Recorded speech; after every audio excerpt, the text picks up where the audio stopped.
In a world that often celebrates toughness, compassion can look fragile, like something that breaks too easily.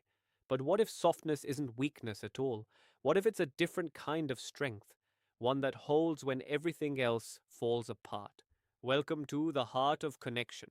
In this episode, we explore compassion as strength in our relationships and in the way we treat ourselves when life is hard. Compassion is more than empathy.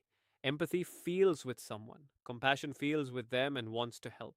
Psychologists describe it as three parts: noticing suffering, letting your heart be moved, responding with care.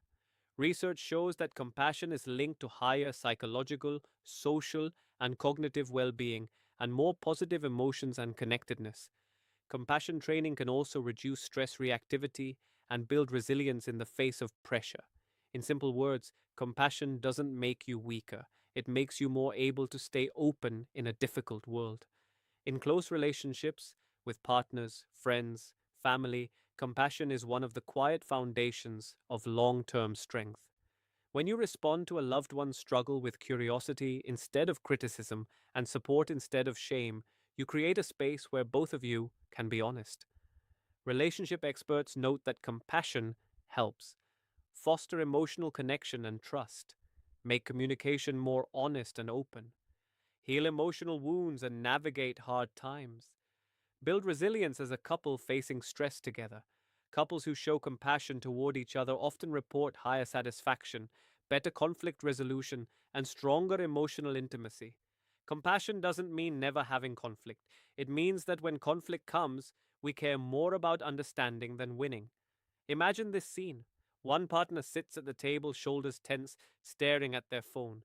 The other walks in, tired from their own day, and notices the tight jaw, the distant eyes.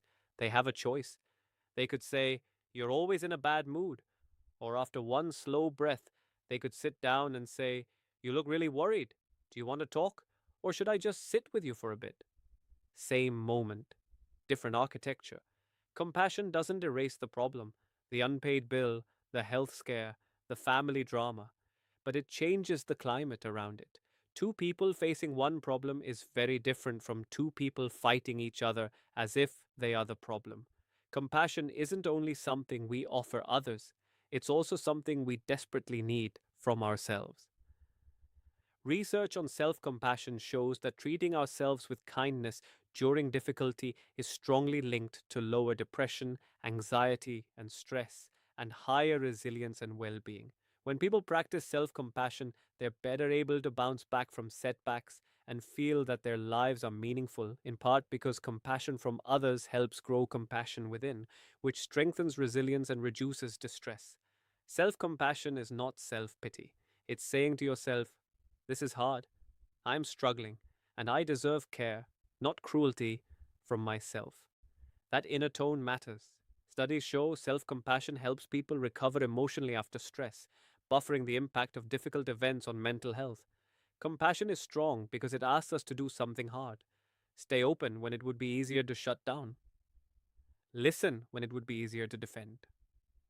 Soften toward ourselves when it would be easier to attack. Meta analyses suggest that cultivating compassion for others and self can meaningfully improve well being, increasing positive functioning, closeness, and pro social behavior, and reducing stress reactivity. In relationships, compassion builds trust, repairs conflict, and deepens intimacy. In ourselves, it becomes the quiet backbone of resilience. You don't have to be perfect to be strong. You only have to be willing to meet pain, yours or someone else's, with a little less judgment and a little more care than you did yesterday. Thank you for listening to Compassion as Strength. In our next episode, The Shadow of Comparison, we'll explore how measuring ourselves against others, especially online, shapes our self worth, and how compassion can soften those sharp edges. Until then, notice one place today where you could add just a drop more kindness to someone you love or to the person you see in the mirror. That small act is not weakness, it's the quietest kind of courage.